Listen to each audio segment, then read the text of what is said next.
할렐루야.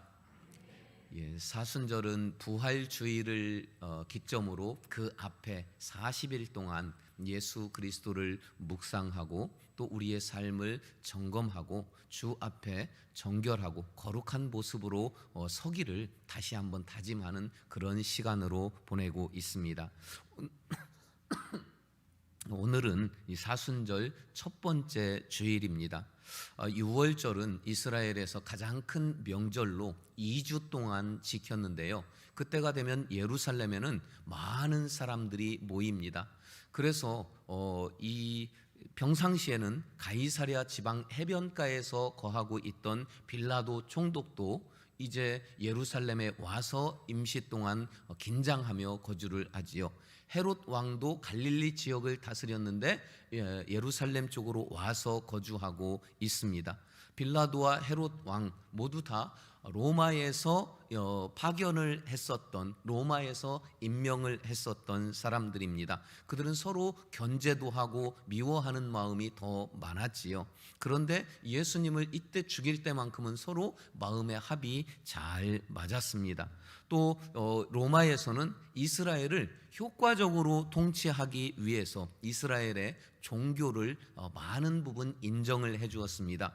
그리고 종교 지도자였던 대제사장은 총독이 임명을 했습니다. 한번 대제사장의 임명을 받으면 그 임직은 계속 이어지고 매년 새로운 대제사장을 임명을 했으니까 대제사장이 꽤 많이 여러 명 됐던 것이지요.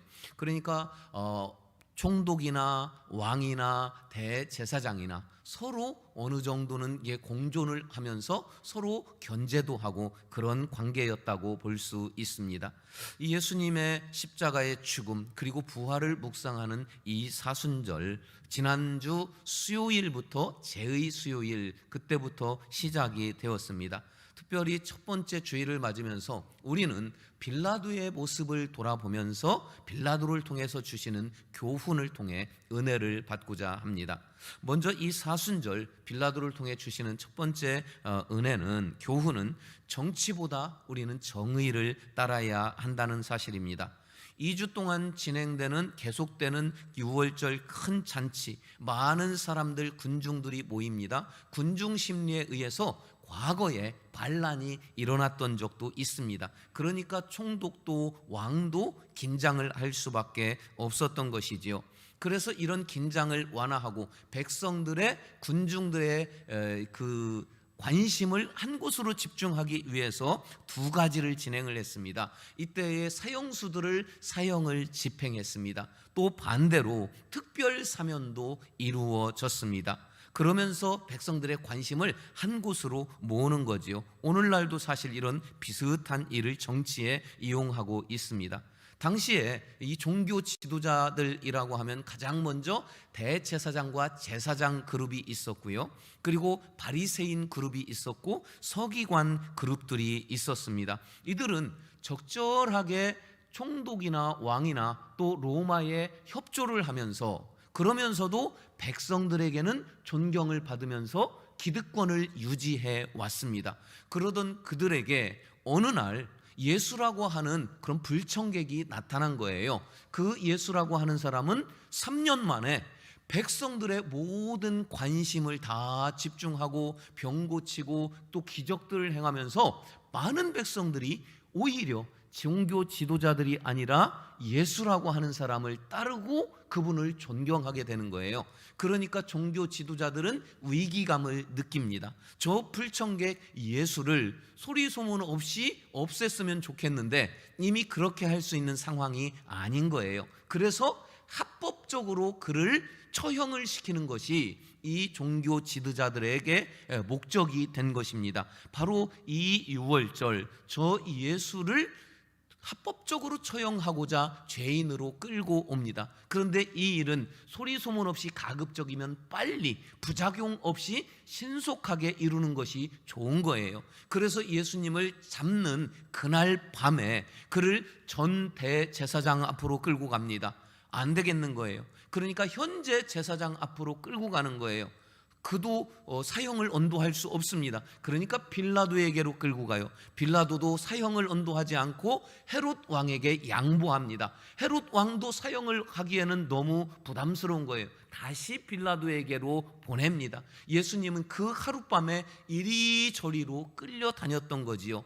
그러니까 헤롯은 이제는 피할 길이 없으니까 자기가 사형을 언도했던 것입니다. 자, 근데도 빌라도 총독이 꺼름직해요. 그랬다가 무슨 피해가 나한테 오는 것은 아닌가. 그래서 그는 예수님을 사형하지 않으려고, 왜냐하면 그에게 죄가 없다는 것을 알았거든요. 죄를 찾을 수가 없는 거예요. 사형을 피하려고 이때에 사형 집행과 또는 특별 사면, 이 두 가지를 통해서 예수를 놓아줄 그런 생각을 합니다. 그래서 가장 흉악범, 사형에 처해야 될 흉악범을 내놓습니다. 그리고 죄가 없다고 판단되는 예수를 내놓습니다. 백성들에게 묻지요. 둘 중에 누구를 사면하고 누구를 사형시킬까? 너희들이 선택하라. 빌라도는 예수를 사면하고 그리고 흉악범인 바라바를 죽이라고 할 줄 알았지만 백성들은 한 목소리로 저 흉악범은 사면시켜주고 예수를 죽이라 죽이라 외치는 거예요. 왜냐하면 제사장들이 이미 백성들을 다 선동해서 입을 맞추어 놓았기 때문입니다. 자, 22절에 보니까 빌라도가 이르되 그러면 그리스도라 하는 예수를 내가 어떻게 하랴? 그들이 다 이르되 십자가에 못 박혀야 하겠나이다. 자, 우리는 이 대목에서 빌라도의 이상한 점 한 가지를 발견하게 됩니다. 누가복음이 좀 더 정확하게 나왔어요. 그래서 누가복음 23장 22절을 보니까 빌라도가 세 번째 말하되 이 사람이 무슨 악한 일을 하였느냐? 나는 그에게서 죽일 죄를 찾지 못하였나니 몇 대 때려서 놔줄 거다, 이렇게 말합니다. 빌라도가 재판관이에요. 그러면 죄를 찾지 못한 무죄한 사람이면 무죄를 판결하면 되는 겁니다. 그런데 빌라도는 무죄가 아니라 사형을 판결을 합니다. 왜요? 군중이 원하니까 그렇게 판결했다는 겁니다. 이 빌라도의 정치적인 판결, 정의가 아닌 정치를 선택한 판결로 예수님이 무죄에서 사형수로 바뀌는 순간이지요. 이 모든 경우에 판결에 대해서 특별히 공정해야 한다고, 정의로워야 한다고 하나님은 성경에서 많이 말씀하십니다. 몇 군만 보면 레위기 19장 15절은 너희는 재판할 때에 불의를 행하지 말며 가난한 자의 편도 들지 말고 세력 있는 자를 두둔하지 말고 공의로만 사람을 재판하라 말씀하십니다. 시편에서도 말씀하십니다. 그가 주의 백성을 공의로 재판하며 주의 가난한 자를 정의로, 하나님도 그렇게 재판하십니다. 잠언 31장도 말씀하시죠. 너는 입을 열어 공의로 재판하며 곤고한 자와 궁핍한 자를 신원할지어다. 한을 풀어줄지어다. 어떤 것으로요? 공정한 정의로운 재판을 통해서 말입니다. 정의와 공의를 버리고 정치적으로 빌라도는 예수를 처형하게 됩니다. 그래서 그 빌라도의 이름이 영원히 저주의 이름이 됐습니다. 여러분, 사도신경 할 때마다 본디오 빌라도에게 고난을 받으사 십자가에 못 박혀 죽으시고, 이 주일도 얼마나 많은 교회, 얼마나 많은 사람들이 본디오 빌라도에게 고난을 받았다 그 저주의 이름을 불렀는지 그 숫자조차 알지 못하지요. 여러분, 정치적인 그런 이 판단 그리고 정의가 충돌할 때를 우리는 종종 만납니다. 이익과 손해가 충돌할 때를 만납니다. 편안함과 불편함이 충돌할 때를 만납니다. 그러나 우리는 어떤 경우에도 그런 것들은 떠나야 한다는 거예요. 옳은 길, 정의를 선택하면 되는 것입니다. 하나님 보시기에 여러분, 정의를 늘 선택하고 정의를 따를 수 있는 여러분들이 다 되시기를 주의 이름으로 축원합니다. 빌라도를 통한 두 번째 교훈은 사람보다 하나님을 두려워해야 한다는 겁니다. 빌라도가 판결 전에 정확히 알고 있었던 팩트가 몇 가지가 있습니다. 먼저는 예수님에게 죄가 없다는 것을 빌라도는 정확히 알았어요. 말씀으로 살펴보면 누가복음 23장에 이르되 너희가 이 사람이 백성을 미혹하는 자라 하여 내게 끌고 왔다. 보라, 내가 너희 앞에서 신문하였으되 너희가 고발하는 그 일에 대해서 이 사람에게 죄를 찾지 못하였다. 15절에 보니까 헤롯이 또한 그렇게 하여 그를 우리에게 도로 보내었다. 죄 없다면서 헤롯에게 보냈어요. 그랬더니 다시 빌라도에게 보냈습니다. 그래서 빌라도가 또 말합니다. 보라, 그가 행한 일에는 죽일 일이 없다 말합니다. 그리고 22절에 보니까 빌라도가 세 번째 말하되 그 사람이 무슨 악한 일을 했느냐, 나는 그에게서 죽일 죄를 찾지 못하였으니 몇 대 때려서 보낼 거다, 이렇게 말하지요. 빌라도는 정확히 예수님에게 죄 없다는 것을 알고 있었습니다. 이게 팩트입니다. 두 번째 팩트는 예수님이 하나님의 아들이라는 것도 알고 있었습니다. 현재 터키에 성 소피아 서원이 있습니다. 그 서원에 보관되어 있는 문서 중에서 빌라도의 보고서라는 문서가 있는데요, 그 문서에 한 50페이지 분량인데 제가 한 줄만 읽어드리겠습니다. 십자가 옆에서 말커스가 말한 것처럼, 말커스는 사형을 집행한 백부장입니다. 말커스가 말한 것처럼 저는 진실로 나사렛 예수가 하나님의 아들이었다고 말씀드리고 싶습니다. 이게 당시에 로마 황제 가이사에게 이 십자가 사건 마지막 다 하고 난 후에 보고서를 올렸던 내용의 일부입니다. 빌라도는 예수님이 하나님의 아들이라는 것을 분명히 알고 있었고, 성경에 말커스라는 이름은 없는데 그 백부장이 54절에서 이렇게 분명히 고백합니다. 백부장과 및 함께 예수를 지키던 자들이 지진과 그 일어난 일들을 보고 심히 두려워하여 이르되 이는 진실로 하나님의 아들이었도다. 예수님이 하나님의 아들이라는 것을 알았던 사람이 한둘이 아니었습니다. 세 번째 팩트는 사람들이 예수님을 죽이려고 하는 이유가 죄 때문이 아니라 시기와 질투심 때문이라는 것도 정확히 알았습니다. 빌라도가 직접 말합니다. 18절에서 빌라도는 예수가 군중에게 끌려온 것이 그들의 시기 때문임을 잘 알고 있었다. 공동 번역 성경본에 분명히 말씀하시지요. 그래서 빌라도는 몇 가지 정확한 팩트를 알고 있었습니다. 예수님에게 죄가 없다, 그분이 하나님의 아들이다. 그럼에도 불구하고 그를 죽이려는 이유는 사람들의 시기와 질투 때문이다. 그런 것을 분명히 알고 있음에도 사형을 판결합니다. 왜 이렇게 불의한 판결을 했을까요? 마가복음 15장 15절에서 이렇게 말씀하시지요.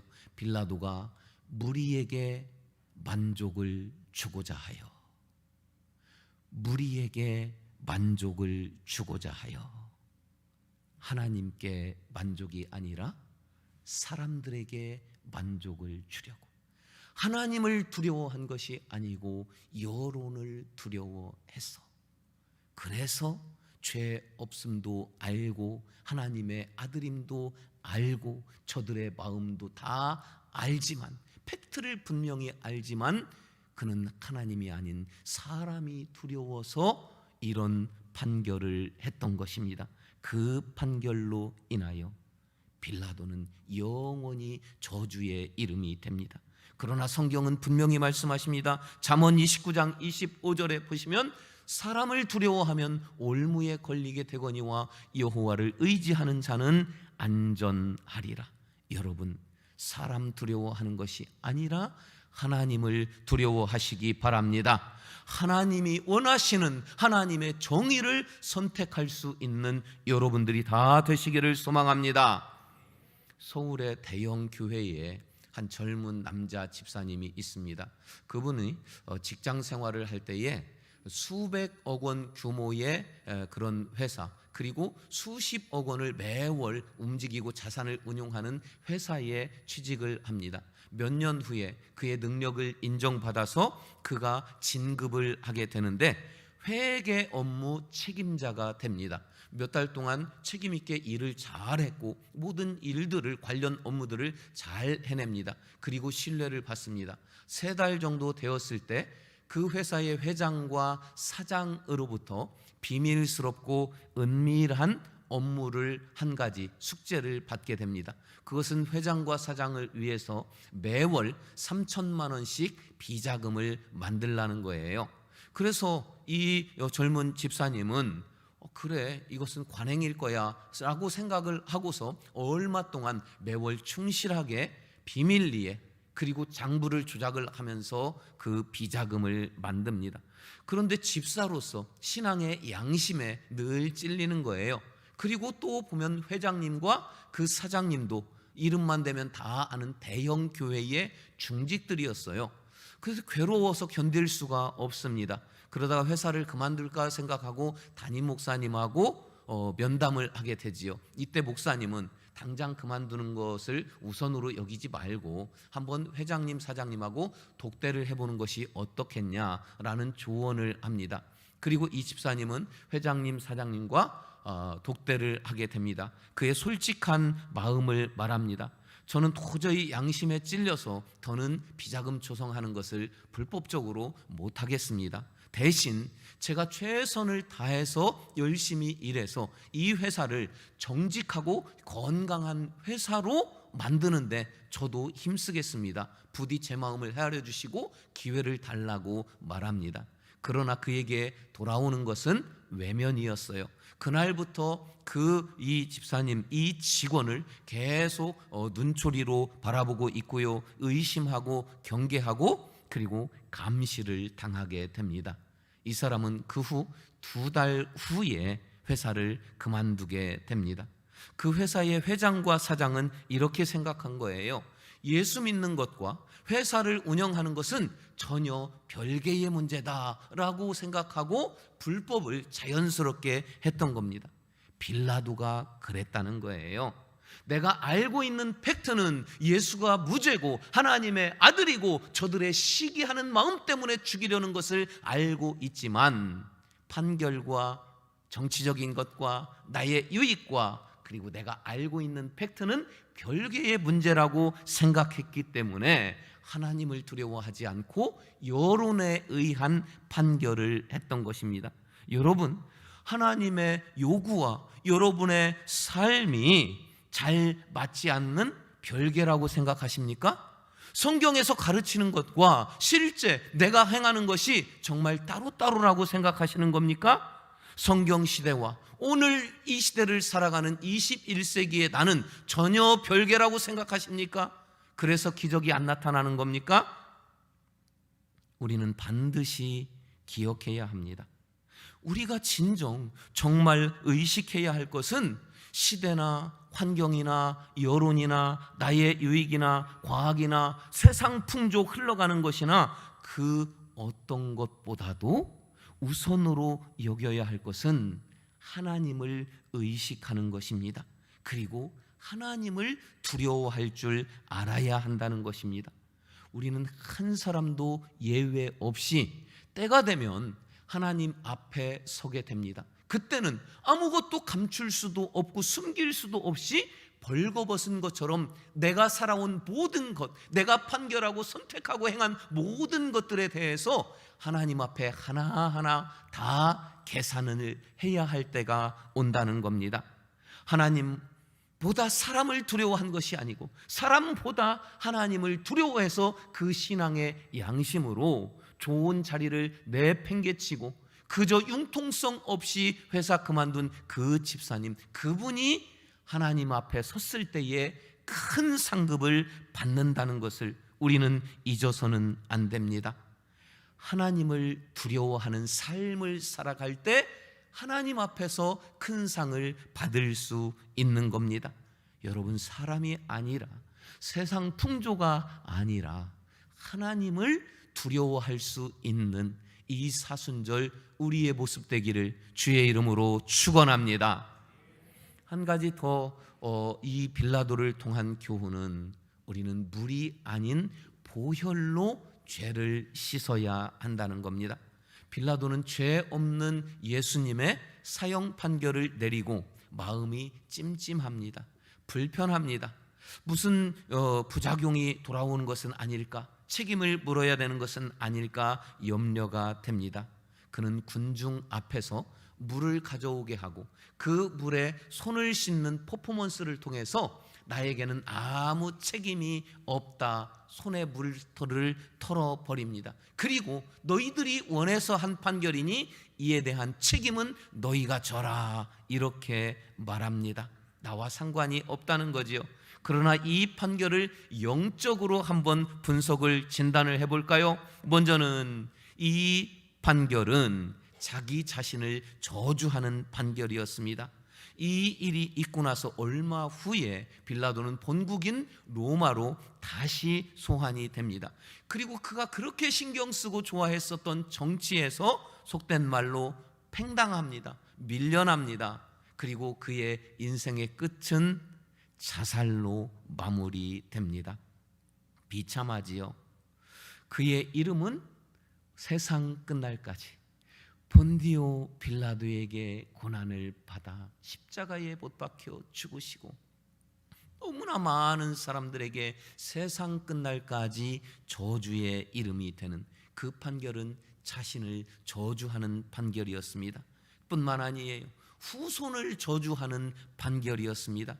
25절 보니까요, 백성이 다 대답하여 이르되 그 피를, 예수의 피를 우리와 우리 자손에게 돌릴지어다. 모든 백성들이 다 그랬어요. 저들은 이 말이 얼마나 무서운 말인지 그때는 몰랐을 겁니다. 그로부터 시간이 지납니다. 1941년부터 1945년까지 2차 세계대전 중 나치 독일에 의해서 저들이 말했던 대로 핏값을 저들의 후손들이 지불합니다. 저들의 후손 600만 명은 핏값을 지불하며 죽어갑니다. 심지어 내가 왜 죽는지조차도 모르고 600만 명이 그 핏값을 지불하게 됩니다. 또 한 가지, 저 판결은 영혼을 저주하는 판결이었던 겁니다. 우리 24절 말씀 다 같이 한번 함께 읽으십니다. 빌라도가 아무 성과도 없이 도리어 밀란이 나려는 것을 보고 물을 가져다가 무리 앞에서 손을 씻으며 이르되 이 사람의 피에 대하여 나는 무죄하니 너희가 당하라. 물로 손을 씻으며 이 책임, 이 죄 나 없어 너희가 당하라. 그러나 빌라도는 물로 손을 씻는 게 아니라 보혈로 손을, 죄를 씻어야만 했던 것이지요. 그날 밤, 그 같은 날 밤에 베드로는 저 예수를 나는 모른다 하면서 3번이나 예수님을 부인했습니다. 빌라도는 물로 손을 씻었지만 베드로는 하나님 앞에 자복하고 회개하며 예수님의 보혈로 죄를 씻었습니다. 물로 씻었느냐, 보혈로 씻었느냐, 사람 앞에 씻었느냐, 하나님 앞에서 씻었느냐? 물로 씻었던 베드로는 영원히 저주의 이름이 되었고, 보혈로 죄를 씻었던 베드로는 지금도 영원한 천국에서 승리자로서 그 천국 상급을 누리고 있습니다. 여러분, 예수님이 왜 십자가 지시고 돌아가셨습니까? 왜 십자가에서 보혈을 다 흘리셨습니까? 나 때문이 아닙니까? 그 예수님의 보혈은 나 때문이니 그 보혈로 이 사순절 지내며 내 모든 죄 씻어지고 거룩함으로 이 사순절 예수님을 묵상할 수 있기를 소망합니다. 이 사순절 저 빌라도를 통한 교훈은 정치보다 정의를 따르고 사람보다 하나님을 두려워하며 물이 아니라 보혈로 내 죄를 씻는 거룩한 사순절이 되시기를 주의 이름으로 축원합니다. 우리 다 함께 일어서서 함께 찬양하기를 원합니다. 주님이 홀로 가신 그 길 나도 따라가오. 모든 불 모든 피를 흘리신 그 길을 나도 따라가오. 험한 산도 바다 끝도 죽어가는 저들에게 나를 버리며 나가길 원한다고. 하나님 나를 저들 가운데 보내달라며 우리 함께 사명 찬양 부르고 결단하기를 원합니다.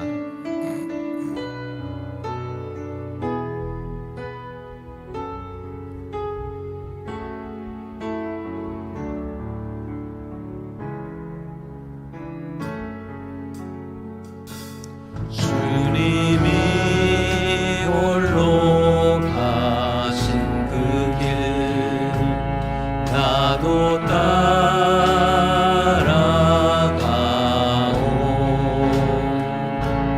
모든 불과 피를 흘리신 그 길을 나도 가오. 험한 산도 나는 괜찮소. 험한 산도 나는 괜찮소.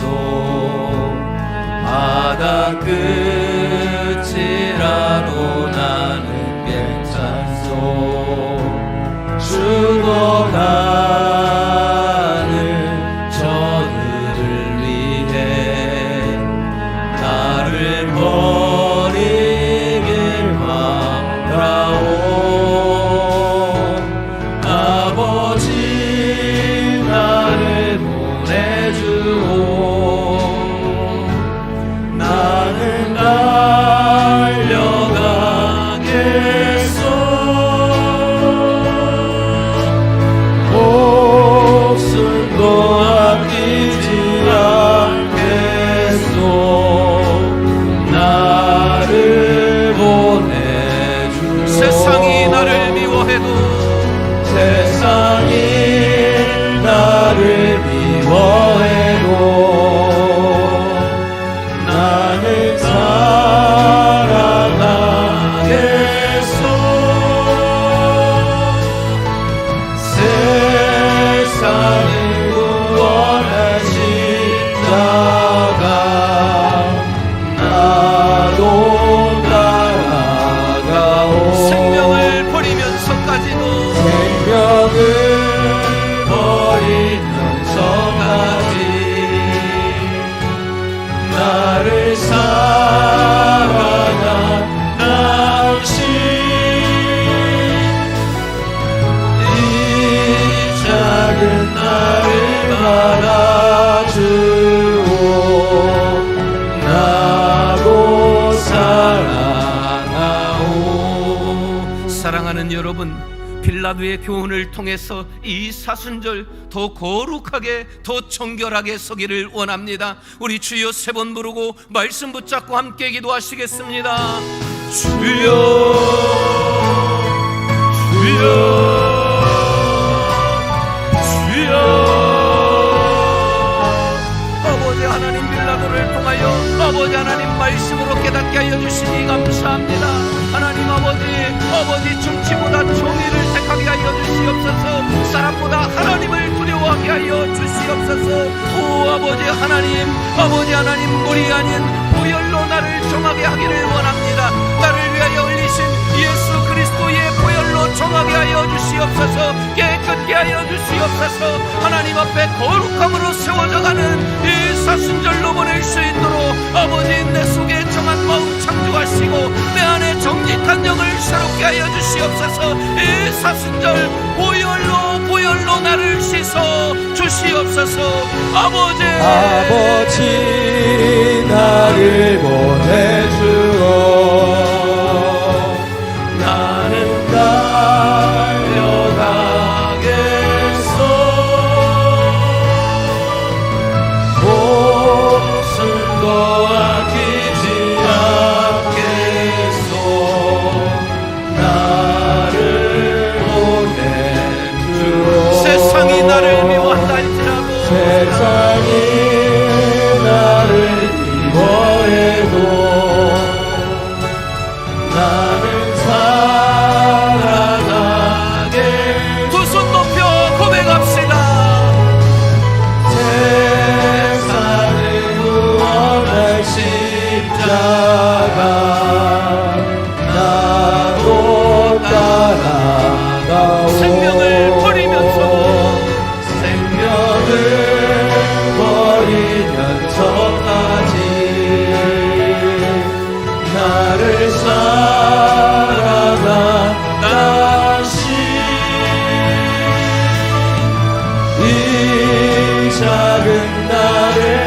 받아주오.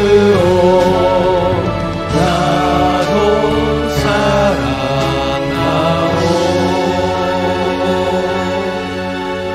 아버지 하나님, 저 높고 높은 보좌를 나를 위해서 버리시고 이 땅 가운데, 이 낮고 낮은 가운데까지 찾아오사 나를 대신하여 그 모든 보혈을 흘려주심을 감사합니다. 이제 보혈 앞으로 나가고 저 보혈로 내 죄를 정하게 씻고 하나님 앞에 서고 정의를 사랑하여 정의를 세우는 내가 되기를 다짐합니다. 주여, 이 결단을 이루며 살아갈 수 있는 거룩한 사순절 되게 하여 주시옵소서. 지금은 우리 구주 예수 그리스도의 은혜와 아버지 하나님의 영원하신 사랑하심과 성령의 감화 감동 교통 인도 충만케 하여 주심의 이 역사가 예수 그리스도의 보혈로 온전히 정케되며 주의 사람으로 살아가기를 결단하고 세상 가운데로 나가는 모든 주의 백성들 머리 위에, 이들의 가정 위에, 이들의 삶의 자리 위에, 그리고 사순절 승리하는 거룩한 삶의 여정 위에 지금부터 영원토록 함께 하시기를 간절히 축원하옵나이다. 아멘.